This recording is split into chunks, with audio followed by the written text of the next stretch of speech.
The war room filled with nervous energy as alien leaders gathered around the massive table. Admiral Kexthan looked tired. His forearms hung at his sides as he stared at the red dots covering the star map. Each red dot meant another world lost to the Vorthan Empire. How many this time? He asked. Intelligence Chief Velnara stepped forward. Her crystal skin caught the light from the display. 17 colonies in the past month. The Vorthans are moving faster now. They don't even bother with surrenders anymore. They just destroy everything.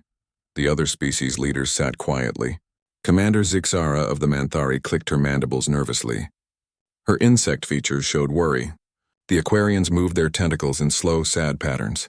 Even the mighty Gorons, whose stone skin could stop laser fire, looked defeated. Our fleets are scattered, reported General Tokmar. Every time we group our ships together, they send 3 times as many. We can't match their numbers. We can't match their weapons. Admiral Kexthan walked to the large window. Outside, he could see the beautiful blue oceans of Zephyros Prime. Soon those oceans might be boiling under Vorthan fire. How long do we have? 3 days, maybe 4, Velnara answered. Their main fleet will reach our system soon. After that, she didn't finish the sentence. Everyone knew what happened when the Vorthans arrived. The room fell silent. These were the greatest military minds of 12 different species. They had fought wars across the galaxy. They had defended their homes against pirates, monsters, and natural disasters. But the Vorthan Empire was different. It was like trying to stop a black hole with a butterfly net. Elder Thexnor had been quiet until now. The old being was ancient even by his species' standards. His people had survived 3 galactic wars before any of the others had learned to make fire. When he spoke, everyone listened. There might be another way, he said slowly. What way? Admiral Kexthan turned from the window. We've tried everything. Diplomacy failed. They don't want our resources or our surrender. They want us dead. Not everything, Elder Thexner stood up. His walking stick tapped against the metal floor.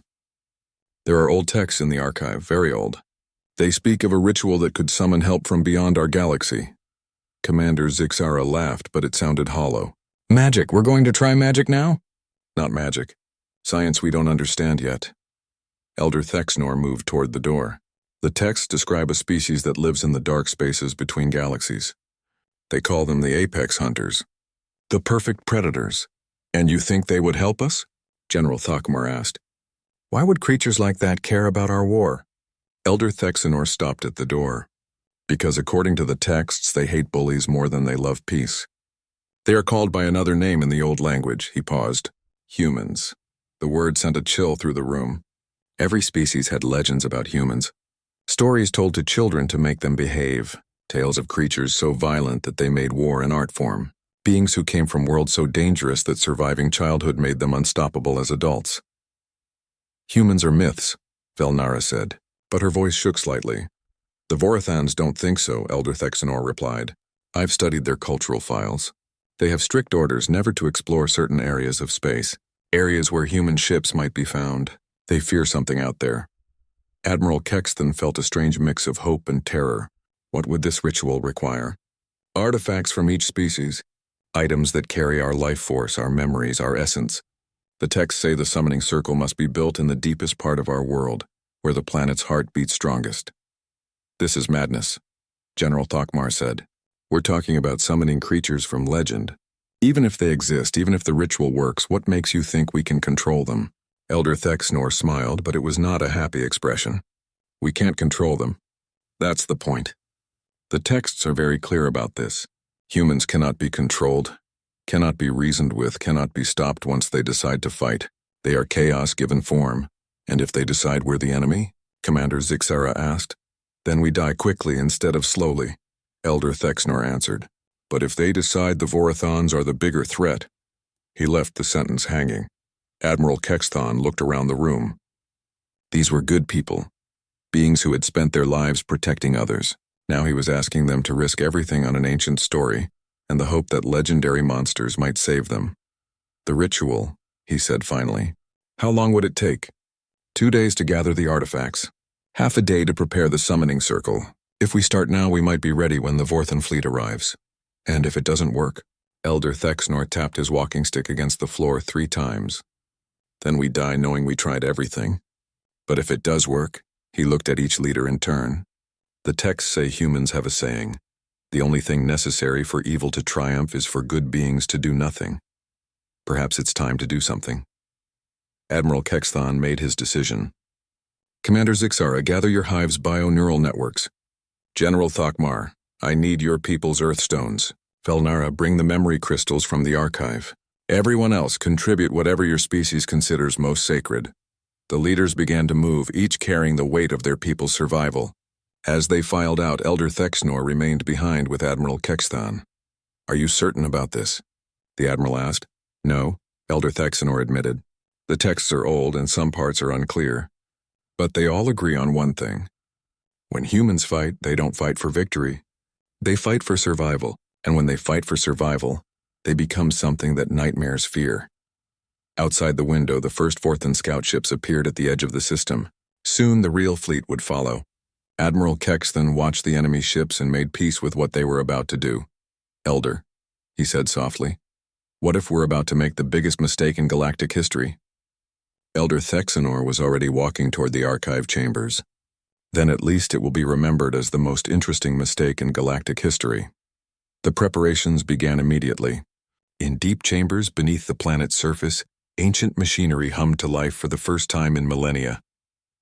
The ritual circle began to take shape, powered by artifacts that represented the soul of 12 civilizations. Above them, enemy ships gathered like storm clouds. Below them, something far more dangerous was about to be awakened. The ancient chambers beneath Zephyros Prime had not seen visitors in over 1,000 years. Dust covered the walls that were carved with symbols older than most civilizations. The air felt thick and heavy as if the weight of time itself pressed down on everything. Elder Thexnor led the group down the stone steps. His walking stick echoed in the darkness. Behind him, Admiral Kexthon and the other leaders carried their most precious artifacts. Each item represented millions of years of evolution and thousands of years of culture. The chamber is just ahead, Elder Thexnor said. His voice sounded small in the vast underground space. They entered a circular room carved from solid rock. The ceiling reached up into darkness. Strange geometric patterns covered the floor, cut so precisely that they seemed to glow even without light. At the center was a raised platform surrounded by 12 smaller circles. Each species must place their artifact in one of the outer circles, Elder Thexnor explained.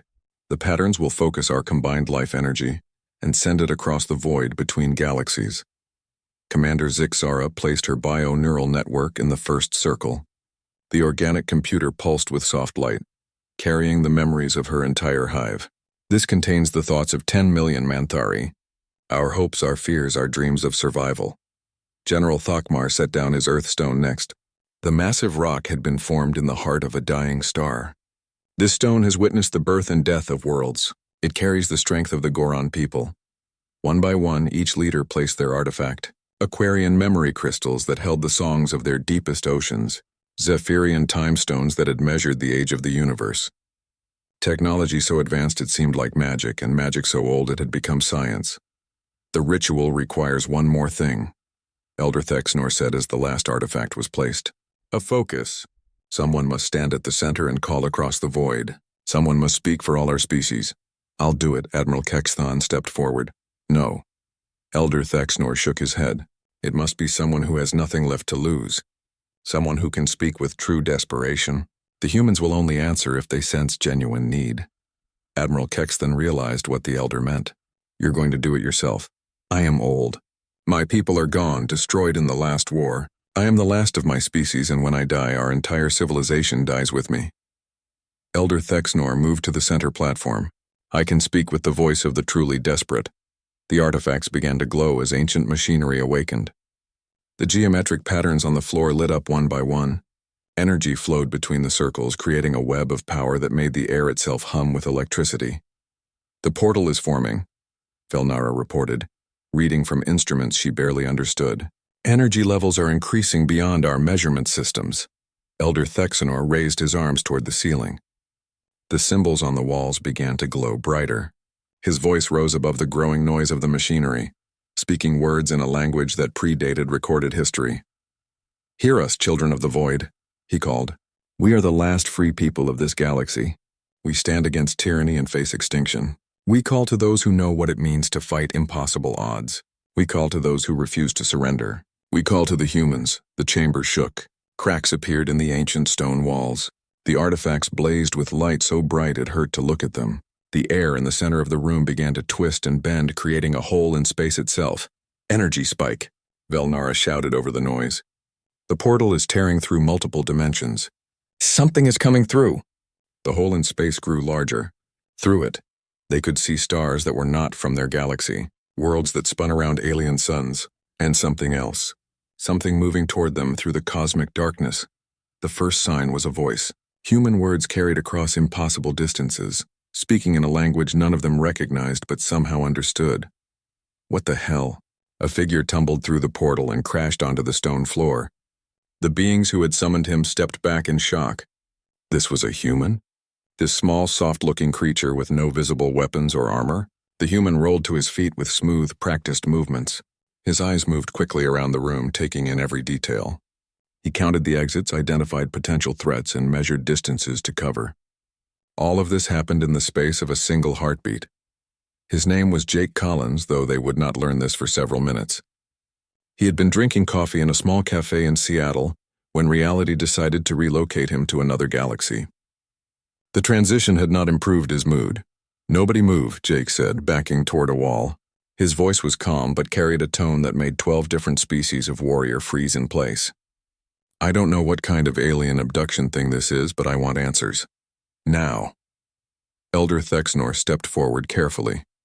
The human's eyes locked onto him immediately, and the elder felt like a small animal being studied by a very large predator.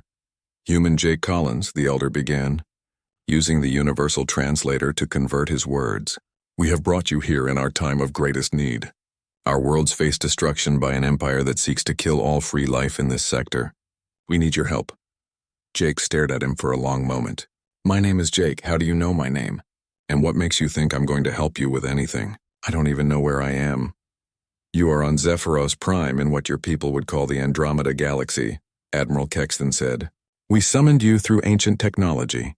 The portal will need 30 of our days to recharge before it can send you home." "A month?" Jake's voice got quieter, which somehow made him seem more dangerous. "You kidnapped me for a month?" "The Vorthon Empire will destroy all life in this sector unless we can stop them," Velnara said quickly. "They have conquered 47 star systems. They kill everyone. Men, women, children. Entire species have been wiped out." Jake studied the holographic display that showed the enemy fleet. Thousands of ships, each one capable of destroying cities. Weapons that could crack planets. Numbers that made any resistance seem hopeless. Then he laughed. The sound made every alien in the room take another step backward. It was not a happy laugh. It was the laugh of someone who had seen impossible odds before and decided they looked like fun. "Let me get this straight," Jake said, still looking at the enemy fleet. "You pulled me out of my life, stuck me in another galaxy, and want me to fight an empire that has better weapons, more ships, and superior numbers?" He turned to face them. "And you thought I was the right person for this job because you are human," Elder Thexnor said simply.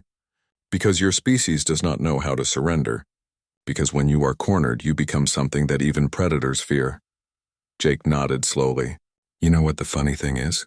You're absolutely right. But you made one mistake in your research." "What mistake?" Admiral Kexton asked. Jake smiled, and the expression sent chills through beings who had never felt cold before. "You summoned one human. That's not going to be nearly enough." He walked to the portal controls, studying them with the quick intelligence that had gotten him through Marine Force recon training. "This thing can bring more people through, right?" "Theoretically, yes," Velnara answered. "But each summoning requires enormous energy." "Good. Because if you want to see what humans can really do, you're going to need to call some friends of mine."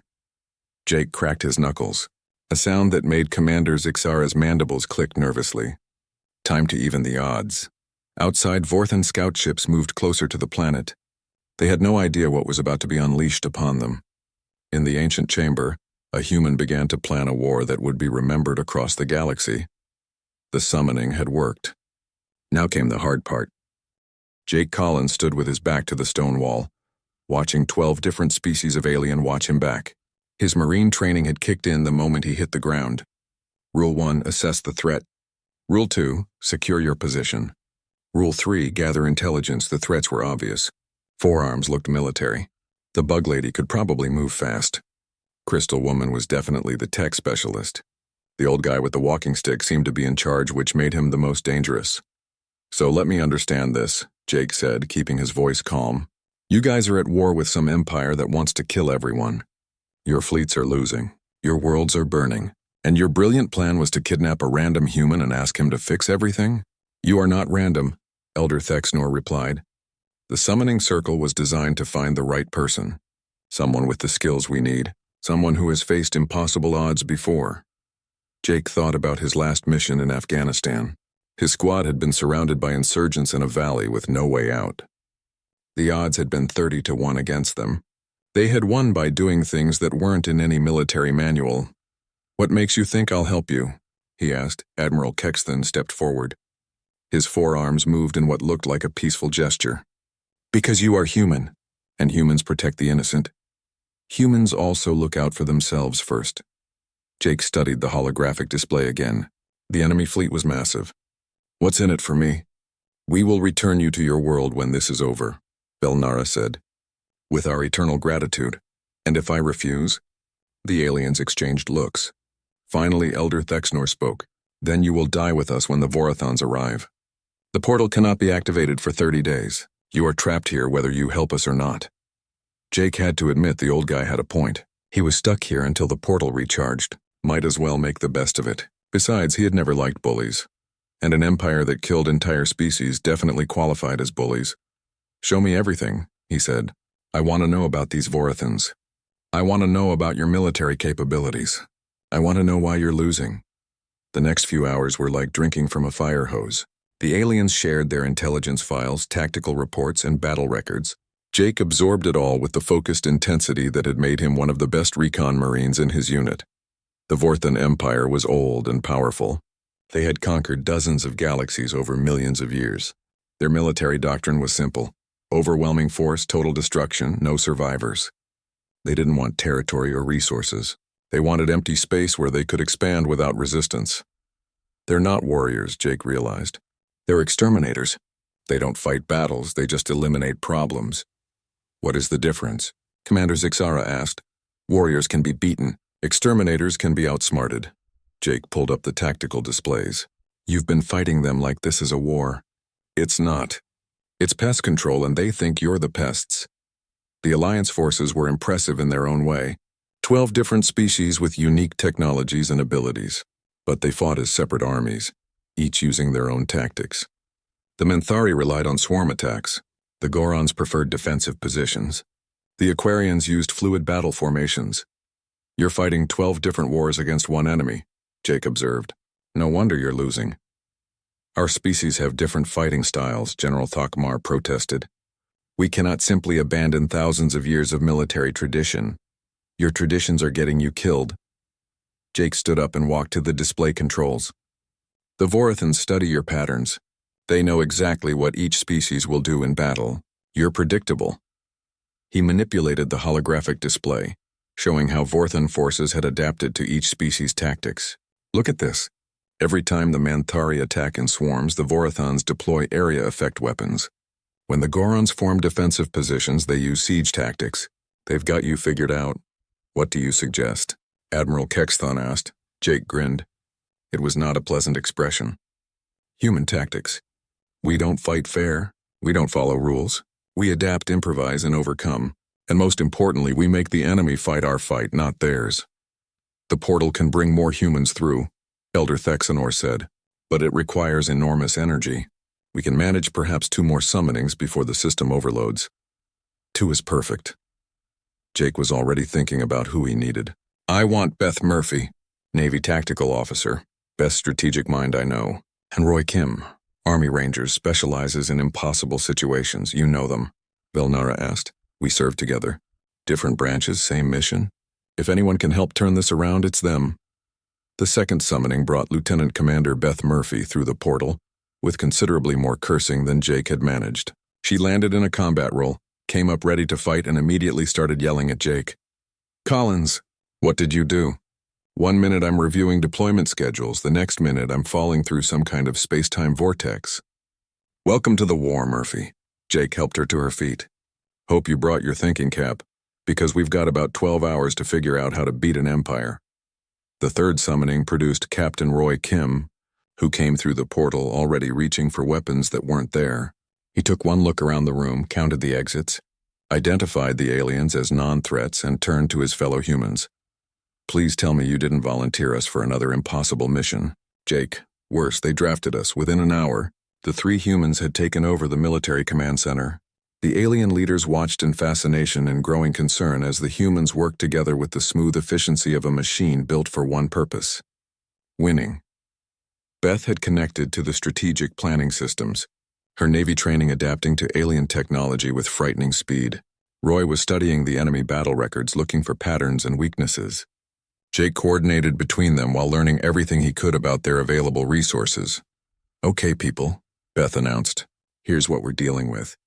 The Vorthan Empire has superior numbers, better weapons, and stronger defenses. They've conquered 47 star systems using the same basic strategy. Show up with overwhelming force and smash everything flat. Which means they're not used to adapting, Roy added. They've got one plan and they stick to it. That's actually good news. How is that good news? Admiral Kexton asked.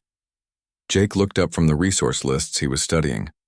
Because humans specialize in doing things that aren't supposed to work. We're about to introduce your enemies to concepts they've never encountered. Deception, misdirection, asymmetric warfare. The plan violates every known convention of galactic warfare, Beth explained. It ignores concepts of honor, fair play, and proportional response. This is madness, Commander Zixara protested. Roy laughed. Ma'am, this isn't madness. This is Tuesday. You want to see madness? Wait until we really get started. The humans outlined their strategy. It involved using the Alliance's manufacturing capabilities to create weapons the Vorathons had never seen. It required each species to fight in ways they had never fought before. Most importantly, it depended on making the enemy react to their moves instead of the other way around. You want us to abandon our military traditions? General Thokmar said. I want you to win, Jake replied. Your traditions are noble, but they're also predictable. The Vorathons have been studying galactic warfare for millions of years. They know how civilized species fight, but they've never encountered humans. What makes humans so different? Velnara asked. Beth answered without looking up from her tactical displays. Civilized species fight to minimize casualties and preserve resources. Humans fight to win. When our survival is on the line, we become something else entirely. Roy nodded. We come from a death world. Everything on our planet evolved to kill everything else. We survived by becoming better killers than anything else in our ecosystem. And when we fight together, he smiled. Well, let's just say there's a reason we conquered our entire planet. The alien leaders looked at each other nervously. They had summoned predators from the void between galaxies. Now they were beginning to understand what that really meant. The Vorthan fleet will be here soon, Elder Thexnor said. How long do you need to prepare? Jake checked the countdown timer. 18 hours until they arrive. That should be enough time. Enough time for what? Admiral Kexton asked. The 3 humans smiled in unison. The expression sent chills through beings who had never known what it meant to be prey. Enough time to teach an empire why they should have been afraid of humans all along. The command center buzzed with activity that would have seemed like chaos to any outside observer. But Jake Collins recognized the pattern. It was the same controlled madness he had seen in military operations back on Earth. 3 humans coordinating dozens of alien species, each with their own languages, technologies, and ways of thinking. Beth Murphy stood at the central tactical display, her fingers dancing across controls that had been designed for species with entirely different hand structures. Somehow she made it work. Maps of the star system rotated around her as she calculated firing solutions and movement patterns. The Vorthan fleet will drop out of hyperspace here, she announced, pointing to a spot near the outer planets. Standard Imperial doctrine. They'll form up in battle formation, scan for defenses, then advance in overwhelming force. Roy Kim was at a separate station, working with Commander Zixara and a team of Menthari technicians.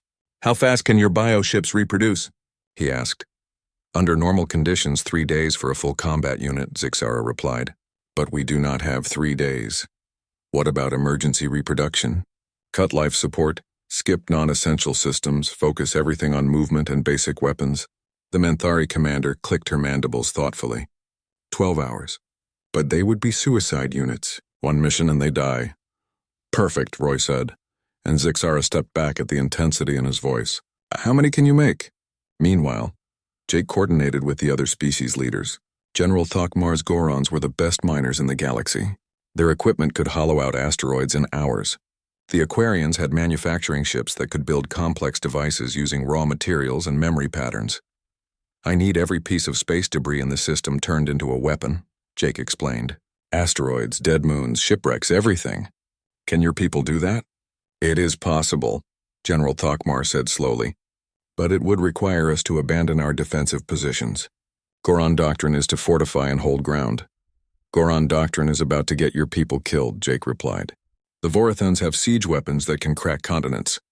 Your fortifications won't last 5 minutes against their main guns, but mobile asteroid weapons that look like natural debris? They'll never see it coming. The work began immediately. Goron mining ships swarmed through the asteroid belt, their massive drilling equipment carving out the interiors of space rocks. Aquarian manufacturing units followed behind, filling the hollow spaces with weapons, guidance systems, and remote controls. The Manthari worked frantically to produce their emergency bioships. Thousands of small, fast vessels that looked more like insects than traditional spacecraft. Each one carried enough firepower to damage a cruiser, and each one was controlled by a single warrior who had volunteered for a one-way mission.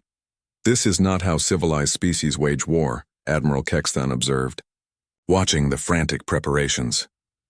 Good, Beth said without looking up from her calculations. The Vorathons are experts at fighting civilized species. They have no idea how to fight humans. Velnara was coordinating the technical aspects of the plan. Her crystal form flickered with data streams as she connected different alien technologies in ways they were never meant to work together. The integration is unstable, she reported. These systems were designed by different species with completely different approaches to technology. Unstable is fine, Roy called out. Stable is predictable. Predictable gets you killed. Make it work just long enough to surprise them. The humans had divided the battle into phases. Phase 1 was deception. Make the Vorathans think they were facing a conventional defense. Phase 2 was revelation. Show them something they had never seen before. Phase 3 was chaos. Keep hitting them with impossible tactics until they broke. The key is psychological warfare, Jake explained to the assembled alien commanders. The Vorathans have been winning for so long that they expect to win. They've never faced an enemy that fights back in ways they don't understand. When their plans start failing, they'll panic. How can you be certain? Elder Thexnor asked. Beth answered while adjusting the orbital mechanics of their asteroid weapons. Because that's what happened to us. Humans have fought each other for thousands of years. Every time we thought we understood warfare, someone would invent new tactics that changed everything. The survivors were the ones who adapted fastest. And the ones who didn't adapt? Admiral Kexthan asked. Roy smiled grimly. They became history lessons. The plan they had developed was insane by any reasonable military standard. It required perfect timing, impossible coordination, and the assumption that their enemy would react exactly as predicted. If any part of it failed, they would all die. There is one problem, Velnara said. The Vorthan fleet includes their flagship, the Destroyer of Worlds. It is a mobile battle station the size of a small moon. Our weapons cannot penetrate its defenses. Jake studied the technical readouts of the massive ship. It was indeed impressive. Weapons that could sterilize planets, shields that could stop entire fleets, armor that had never been breached in 1,000 battles. We're not going to fight it, he said finally. Then how do we defeat it? Admiral Kexthan asked. We're going to steal it. The silence that followed was broken only by the clicking of Manthari mandibles and the nervous movement of Aquarian tentacles. That is impossible. General Thokmar stated, the ship contains 50,000 Vorthon warriors. No boarding party could capture it. You're thinking like aliens again, Beth said. Humans don't board ships to fight the crew. We board ships to take control of them. Roy was already pulling up the ship's technical specifications. Look at this. They've got standard Imperial design. Central computer core, backup systems, redundant networks. It's designed to be controlled from a single location. The bridge, Jake realized. Take the bridge, take the ship. But how would we even reach the bridge? Commander Zixara asked. The ship will be surrounded by the entire Vorthon fleet. Jake looked at his two fellow humans. Beth was grinning now, the expression of someone who had just solved an impossible puzzle. Roy was checking equipment lists with the focused intensity of a man planning something spectacular. Simple, Jake said. They're going to invite us aboard. The final preparations took place in the deep chambers where the humans had first been summoned. Ancient technology hummed alongside alien manufacturing systems as the three humans prepared their personal equipment. Jake checked his improvised weapons, tools and devices that had been modified by Aquarian technicians to work with human physiology. Beth reviewed data tablets that contained every piece of intelligence they had gathered about Vorthon systems. Roy tested communication devices that would let them coordinate across impossible distances. You know this is crazy, right? Beth said as she sealed her equipment pack. All the best plans are crazy, Roy replied. If they made sense, someone would have tried them before. Jake looked at the portal that had brought them to this place. In a few hours, they would either be heroes or dead. Probably both. You two ready for this? Ready as we'll ever be, Beth said. Let's go teach some aliens why they should have left this galaxy alone, Roy added. Above them, the first Vorthon scouts were already entering the system. Soon, the main fleet would follow. The Battle of Zephyros Prime was about to begin, and it would be unlike any battle the galaxy had ever seen. The aliens had summoned humanity's greatest warriors. Now they were about to discover what that really meant. In the command center, Admiral Kexton watched the tactical displays as enemy ships moved into position. Elder, he said quietly to Thexnor, what have we done? The ancient being tapped his walking stick against the floor. We have released chaos upon our enemies. Now we must hope that chaos chooses our side. The countdown timer reached 0. The Vorthon Empire had arrived, expecting another easy victory. Instead, they were about to meet 3 humans who had decided that surrender was not an option. The war began with a single transmission from Jake Collins to the enemy fleet. His voice, speaking perfect Vorthon through alien translation technology, carried a simple message. Come and take it. Admiral Morgoth of the Vorthon Empire studied the tactical display from the bridge of his flagship, the Destroyer of Worlds. The massive ship drifted at the center of his fleet like a mechanical moon, surrounded by deadly stars. 5,000 vessels arranged in perfect battle formation, ready to add another system to the Empire's collection. Status report, he commanded. All ships in position. Admiral, his tactical officer replied. No significant resistance detected. Standard planetary defenses only. This should be completed within 3 rotations. Admiral Morgoth nodded. Another easy victory. The Empire's expansion had been so successful that he sometimes wondered if there were any species left in the galaxy worth fighting. These local aliens had managed to resist for a few months, but that only delayed the inevitable. Begin the advance. Destroy any military installations, then proceed with Admiral. The communications officer's voice cracked with surprise. Incoming transmission from the planet. They're using our own language. On screen. The image that appeared made Admiral Morgoth step backward. It was clearly an alien, but not like any species in their databases. Bipedal. Relatively small, with predatory features that suggested it had evolved from hunters.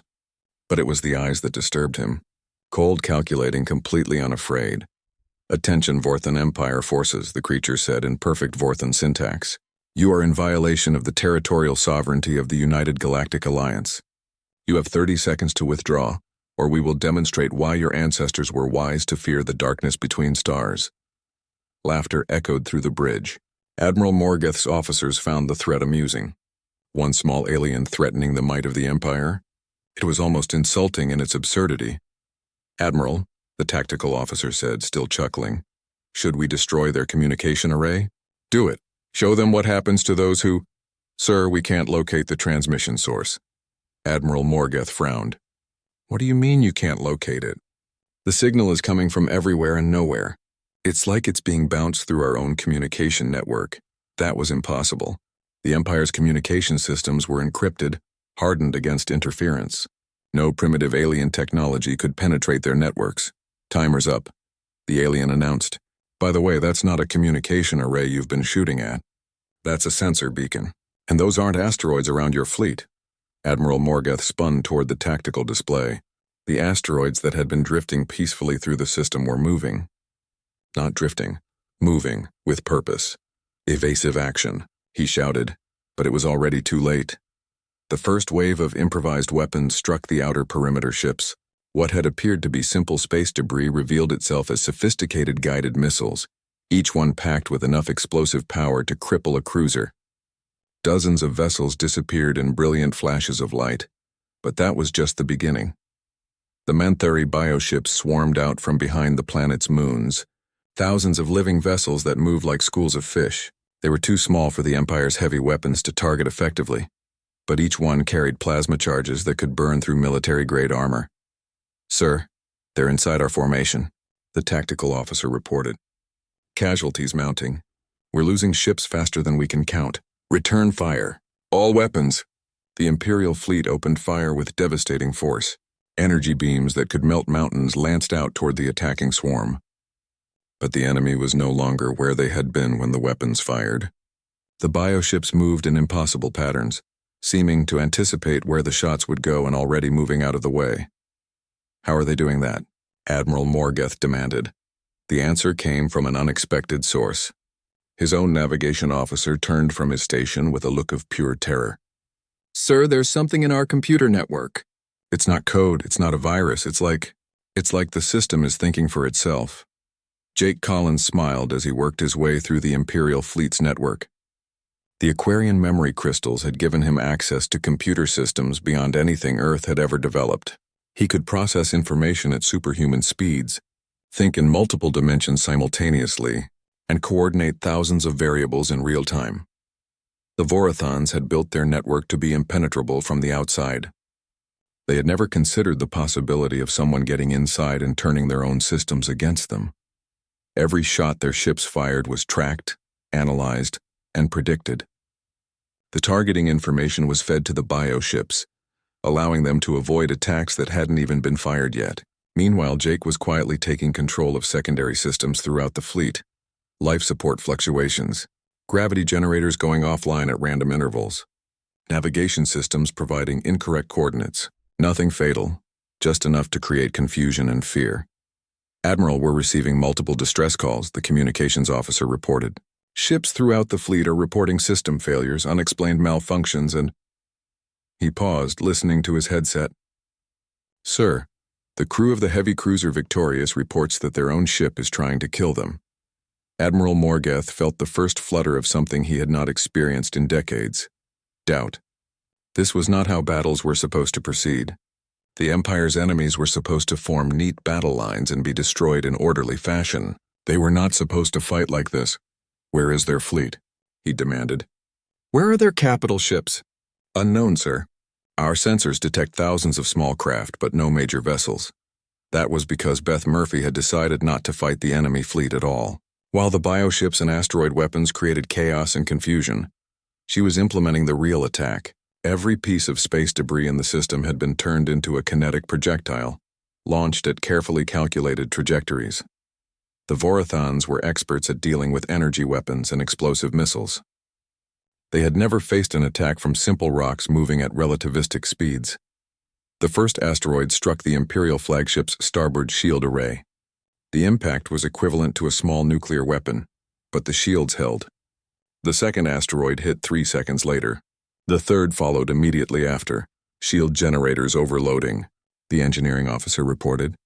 "At this rate, we'll lose protection within minutes." "Then we finish this now," Admiral Morgeth decided. "All ships target the planet. If we cannot fight their fleet, we will destroy what they are protecting." The massive fleet turned its weapons toward Zephyros Prime. Planet killer beams charged up, ready to boil the oceans and crack the continents. It was the Empire's final solution. If you cannot defeat an enemy, eliminate everything they care about. That was when Roy Kim made his entrance. He materialized on the bridge of the flagship through a combination of Zephyrian teleportation technology and pure audacity. The Vorthan crew spun toward him in shock, reaching for weapons that suddenly seemed inadequate. "Gentlemen," Roy said politely, "I'm here to discuss terms of surrender." The bridge erupted in chaos. Guards rushed toward the human intruder while officers shouted orders and alarms wailed throughout the ship. Roy moved through them like a force of nature, his enhanced reflexes and combat training making him faster than their eyes could follow. But he wasn't there to fight the crew. He was there for the ship itself. While the Vorathons tried to stop one human, they failed to notice the other two. Jake had used the computer network to teleport himself and Beth directly into the flagship's core systems. By the time anyone realized what was happening, they had already taken control of the most powerful weapon in the galaxy. "Attention all Imperial vessels," Beth announced over the fleet's communication system. "This is now an Earth vessel. You have 60 seconds to surrender before we demonstrate what your own flagship can do to you." Admiral Morgoth stared at the displays in disbelief. His own ship's weapons were turning toward his own fleet. The most advanced warship in the Empire had been captured by 3 aliens who weren't even supposed to exist. "This is impossible," he whispered. "No." Jake's voice came over the bridge speakers. "This is Tuesday. Humans have taken bigger ships with smaller crews. You want to know the really funny part? We're not even trying to be impressive. This is just what we do when we're annoyed." The demonstration was brief but effective. The flagship's main weapon fired once, vaporizing a cruiser that had been moving to attack the planet. The message was clear: surrender or be destroyed by your own technology. One by one, Imperial ships began powering down their weapons. Captains who had conquered star systems found themselves facing an enemy they could not understand, could not predict, and could not defeat. Admiral Morgoth looked around his bridge, now controlled by 3 humans who had turned his entire fleet into a liability. "What are you?" he asked finally. Roy, who was casually sitting in the Admiral's command chair, answered while cleaning his fingernails with a Vorthan combat knife. "We're the people you get when you pick on someone smaller than you. We're what happens when bullies push too far. We're humans, and you just learned why the smart money says never to fight us on our terms." "Your terms?" Jake's laughter echoed through the ship's speakers. "Admiral, you came here expecting to fight a war, but wars have rules and humans don't like."